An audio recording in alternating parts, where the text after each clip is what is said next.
Dormam qolmabdi. Kech bo'lganda qatta yurgan ekanlar endi.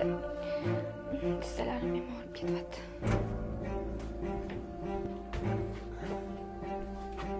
Tinchlik? Qatta yuribsiz? Vohliroga kelsangiz bo'lmaydimi? Qaysi o'ynashingiz bilan yuribsiz? Telefon qilsam ko'tarmaysiz.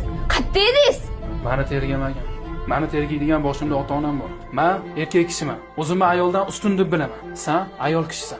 Erkak kishidan ko'ra makrliroqsan. Chiroyli hiyla qilgan. So'rash bilan so'rashni farqi bor, buni o'rgangan. Qatta edingiz, kim bilan, qaysi o'ynashingiz bilan nima qilib yuribsiz deyishni o'rniga, adasi, bilaman, ishingiz juda ham ko'p. Charchab qolmadingizmi? Bir o'zingizga qiyin-da deb dardlashsang men bilan. Men seni shirin avrashlaringga aldanib, hammasini aytib qo'yaman. Qattaligimni ham bilib olishing mumkin. Meni hech qachon tergamagan.